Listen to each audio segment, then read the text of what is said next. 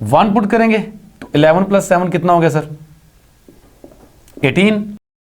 2 put करेंगे तो 22, और 22 + 7 29, और 3 पुट करेंगे 33 + 7 ये बन जाएगा 40। और देखें वन ऑफ द सोल्यूशन 40 भी हमने निकाल रखा हुआ था। ठीक है जी, इसका सोल्यूशन था किसका सर? इसका या उसका? वो एक ही बात थी, वो भी बीच में ऑलरेडी आ गया। और बाकी 4 पुट करेंगे सर, 44 51 बन जाएगा सर जी। तो इस तरह 5 पुट करके इसमें 55 + 7 62, या वैसे भी आप 11, क्योंकि 11 के मल्टीपल्स ऐड हो रहे हैं तो 11 इसमें ऐड कर देंगे तो आपके पास नेक्स्ट आ जाएगा 62। आप दे सकते हैं 7 में 11 जमा किया 18, 11 जमा किया 29, फिर 40, फिर 51 एंड फिर 62। तो ये आपके पास सोल्यूशन निकलेंगे। अब पहली बात, ये आपके पास इनकॉन्ग्रुएंट सोल्यूशन निकलेंगे तमाम तर सोल्यूशंस किसके? आपकी ये ओरिजिनल जो आपके पास लीनियर कांग्रेंस थी उसके। ठीक है जी। तो इसके अलावा आपके पास कोई मजीद इनकॉन्ग्रुएंट सोल्यूशन नहीं निकलेगा। जो भी सोल्यूशन होगा वो इन्हीं में से किसी ना किसी एक के कॉन्ग्रुएंट होगा। राइट जी। दूसरी बात, ये जो हमने निकाला है पर्टिकुलर सोल्यूशन, इसका मैंने अभी आपको पढ़ाया है एक मेथड, और ये मेथड 1 क्या है मैं फिर बता देता हूं आपको ये कैसे करना है। यूक्लिडियन एल्गोरिथम आपने जीसीडी निकाला हुआ है, जो आप ये काम आपने किया वो काम आप यहां पर भी कर सकते हैं, लेकिन उसके लिए आपको जीसीडी निकालना पड़ेगा 3 और 11 का, जो कि 1 आता है। लेकिन जीसीडी निकालेंगे तो लीनियर कॉम्बिनेशन की फॉर्म में लिखेंगे ना, अगर तो आपने ये वाला मेथड यूज करना है तो। राइट जी। तो आप उसका यूज कर लें, कोई प्रॉब्लम नहीं। इसका यूज कर लेंगे तो भी कोई मसला नहीं है। यहां पर चूंकि हमने जीसीडी 6 निकाला हुआ है जो कि 18 और 66 का था, तो मैंने जीसीडी को लिखा लीनियर कॉम्बिनेशन ऑफ 18 एंड 66। वो कैसे? जैसे आप पहले करते हैं, किसकी हेल्प से? यूक्लिडियन एल्गोरिथम की हेल्प से। राइट जी। ये वही काम है। मैंने इसे 10 से मल्टीप्लाई किया। मैंने क्यों 10 से मल्टीप्लाई किया? मैंने 10 से ही मल्टीप्लाई क्यों किया? सर मैंने जो नंबर यहाँ पर राइट साइड पर है 60, मैंने वो नंबर बनाना है, तो आपको खुद चल जाएगा पता कि किस फैक्टर से मल्टीप्लाई करेंगे कि यहाँ पर 60 बन जाए। 10 से मल्टीप्लाई किया, 66 पे मैंने फिर उसको मॉडुलो लेकर रिड्यूस कर लिया, ये चीज़ 0 हो जाएगी। और यहाँ पर आपके पास देखें 60 as it is, 18 as it is, तो 40 जो होगा डेफिनेटली इसका क्या होगा? फिर एक सोल्यूशन होगा डायफोडाइन इक्वेशन 18x = 60। आप इसी का यूज़ कर लें यहाँ पर x0 की जगह, नो प्रॉब्लम। जो इसका वो इसका भी सोल्यूशन है, जो उसका सोल्यूशन होगा वो इसका भी सोल्यूशन होगा। लेकिन अगर आपने इसकी हेल्प से उसका सोल्यूशन निकालना भी है, ठीक है जी, तो आप कैसे कर सकते हैं? इसको 11 में रिड्यूस करके कर सकते हैं, नो प्रॉब्लम, है ना सर। तो मैंने 40 को 11 में रिड्यूस किया तो 7 आ गया, तो 7 इज़ द फर्स्ट सोल्यूशन। अब आप इस फार्मूले में पुट करके टी की जो वैल्यूज़ हैं वो क्या पुट करनी है? 0 1 2 3 up to so on, d-1 d, यहाँ पे 6 था, 6 - 1 5, ये वैल्यूज़ पुट करके आप इसके बाकी के सारे सोल्यूशंस निकाल सकते हैं। तो ये वाला काम तो आगे भी वही होगा, लेकिन यहाँ पर रही बात, जो हमने पर्टिकुलर सोल्यूशन निकाला है वो इस तरीके से निकाला है, वो आगे भी आप इसका यूज़ कर सकते हैं। ये बहुत ही हेल्पफुल मेथड है। कब? जब आपका मॉडुलो बड़ा होगा। कब? जब आपका मॉडुलो, देखें यहाँ पर 66 कितना बड़ा नंबर था। अगर मॉडुलो छोटा होगा तो हमारे पास और तरीके भी हैं, और वो कौन से तरीके हैं वो अभी देख लेते हैं जी। तो सर पर्टिकुलर सोल्यूशन निकालने के लिए नेक्स्ट मेथड क्या है? सर सबसे इजी मेथड ये हमने फर्ज कर लें इसका पर्टिकुलर सोल्यूशन निकालना है। अब फिर वही बात, इसका क्यों नहीं निकाल रहा? इसका निकालना थोड़ा मुश्किल है, ये थोड़ा रिड्यूस हो गया, इसका निकालना ईजी है। लेकिन पिछले मेथड में मैंने इसका क्यों नहीं निकाला था, उसका क्यों निकाला था? क्योंकि मैं जीसीडी ऑलरेडी इन दोनों का निकाल चुका हुआ था। तो बात एक ही है, जैसे मर्जी कर लें। तो सर इसका एक आपने पर्टिकुलर सोल्यूशन निकालना है। सेकंड मेथड बहुत इजी मेथड, लेकिन यूजुअली तब एप्लीकेबल होगा जब आपका मॉडुलो स्मॉल होगा। इससे नेक्स्ट मेथड जो होगा वो भी तभी यूज़ करना है जब आपका मॉडुलो स्मॉल होगा। राइट जी। तो 3x इज कॉन्ग्रुएंट 10 मॉडुलो 11। कोशिश करें कि आप किसी नंबर से डिवाइड करके यहाँ पर जो नंबर है उसको 1 बना सकते हैं। किस तरीके से? यहाँ 1 बना लें, यहाँ 1 आ जाएगा तो जाहिर है x निकल आएगा और x उसका सोल्यूशन ही होगा, है ना सर। तो यूँ कह लें कि हमने 3 को यहाँ से गायब करना है। सर देखिए 3 को मैं डिवाइड नहीं कर सकता। क्यों नहीं कर सकता? क्योंकि मैं उस नंबर से डिवाइड करना चाहता हूँ, या उस नंबर से डिवाइड कर सकता हूँ जिसको डिवाइड करके दोनों साइड्स पे क्या बने? याद कर लें क्या बने सर? इंटीजर ही बने, क्योंकि मैं नंबर 3 में काम कर रहा हूँ। Is not clear? तो 3 से मैं डिवाइड नहीं कर सकता, लेकिन 11 है मॉडुलस हमारा। आप थोड़ा गौर करें, मैं 3 की जगह क्या पुट कर सकता हूं, जो नंबर 3 के कॉन्ग्रुएंट होगा मॉडुलो 11 में, कोई और नंबर जो 3 के कॉन्ग्रुएंट है मॉडुलो 11 में मैं यूज कर सकता हूं। मसलन आप देखें, मैं 3 की जगह -8 लिख सकता हूं, -8 को 3 की जगह लिखा जा सकता है मॉडुलो 11 में। रीज़न क्या है सर? क्योंकि 3 इज कॉन्ग्रुएंट टू -8 मॉडुलो 11, है ना सर। -8 को इधर भेज दें, प्लस हो जाएगा, 3 + 8 11, 11 पे डिवाइड होता है, 3 की जगह -8 यूज़ किया जा सकता है। अब आप कहें कि आपने तो छोटे नंबर की जगह बड़ा नंबर यूज़ कर लिया, हाँ किया, लेकिन मैंने एक्चुअली करना क्या है, मैंने डिवाइड करना है। अब अगर आप गौर करें तो मैं इसको -2 से डिवाइड कर सकता हूँ दोनों तरफ, राइट जी। पहले मैं डिवाइड नहीं कर सकता था, अब मैं डिवाइड कर सकता हूँ। तो -2 से दोनों तरफ डिवाइड कर देंगे तो इधर क्या आ जाएगा sir, 4, x is congruent to, इधर आ जाएगा -5, राइट सर। 10 पे -2 को डिवाइड किया -5, अब ये इंटीजर्स ही रहेंगे, ठीक है, क्योंकि मैं -2 से डिवाइड कर सकता हूँ। और जैसे ही मैं करूँगा डिवाइड, तो याद रखिएगा क्या करना होता है बोला, डिवीजन के केस में आपने जो मॉडुलो होगा उसका जीसीडी जिस नंबर से आपने डिवाइड किया उससे भी डिवाइड करना है। यानी 11 का जीसीडी किससे डिवाइड किया बोला, -2 से, -2 भी यहाँ पर लिखना है, राइट जी। तो वो एक अलग बात है कि 11 और -2 का जीसीडी 1 होता है, वो फिर 11 ही रहेगा। लेकिन अगर 11 और -2 का जीसीडी 1 नहीं होगा तो फिर वो नंबर चेंज हो जाएगा, राइट जी। तो वो एक अलग बात है, यहाँ पर 11 ही रहेगा। लेकिन अब आप देखें यहाँ पर सर लिखा हुआ 4x इज कॉन्ग्रुएंट टू -5 की जगह अब मैं कोई ऐसा नंबर यूज करने जा रहा हूँ जो कि 11 में कॉन्ग्रुएंट है -5 के। तो वो क्या किया जा सकता है, 11 एज इट इज में ऐड कर दें, 6 आ जाएगा। तो यहाँ पर 11 जीसीडी इसका -2 के साथ 1 ही है, तो 11 का 11 ही रहा। और ये मैंने क्या यूज़ किया, -5 इज कॉन्ग्रुएंट टू 6 मॉडुलो 11। ऐसा करने से मुझे फ़ायदा ये हुआ कि मैं मज़ीद अब 2 से इसको डिवाइड कर सकता हूँ। तो जब मज़ीद 2 से मैं डिवाइड करूँगा तो यहाँ पर क्या आ जाएगा, 2x इज कॉन्ग्रुएंट टू, यहाँ पर आ जाएगा 3 और मॉडुलो, और यहाँ फिर 11 का जीसीडी 11 के साथ 2 पे मैंने डिवाइड भी करना है, जो कि 1 होता है, वो 11 का 11 रहेगा। तो अब मेरे पास ये चीज़ बन गई है, ठीक है जी। ये बन गया 2x is congruent to 3 modulo 11 again. अब देखिए जी, काम आपका ऑलमोस्ट ख़त्म हो चुका हुआ है। अब 3 की जगह फिर आप कोई ऐसा नंबर रिप्लेस कर लें जो कि मॉडुलो 11 में 3 के कॉन्ग्रुएंट है। बिल्कुल 11 को अगर आप इसमें ऐड कर दें या सबट्रैक्ट कर दें, नो प्रॉब्लम। ऐड कर देते हैं, क्या बन जाएगा, 14 मॉडुलो 11, क्योंकि 3 is congruent to 14 modulo 11। Sir 14 में से 3 माइनस करेंगे, 11 आता है, 11 पे डिवाइड होता है। और अब आपको फायदा क्या होगा, अब आप 2 से डिवाइड करेंगे तो इधर x रह जाएगा, इधर क्या आ जाएगा 7, और मॉडुलो फिर से वही चीज़ 11 को डिवाइड करना है 11 और 2 के जीसीडी पे, जो कि 1 हो जाना है ना। तो x is congruent to 7 modulo 11 again. तो वही चीज़ जी, x इज इक्वल टू 7 आपका फिर से वही पार्टिकुलर सोल्यूशन जो पहले निकला था वही दोबारा निकल आया। और ये भी ज़रूरी नहीं है कि अगर आप इस मेथड से सोल्यूशन निकालेंगे तो वही वाला निकलना है जो पहले निकला था, नहीं यार, वो डिफरेंट भी हो सकता है। वो जो भी सोल्यूशन निकलेगा आपने इस फार्मूले की हेल्प से बाकी के सोल्यूशन फिर उसके निकाल लेने हैं, राइट जी।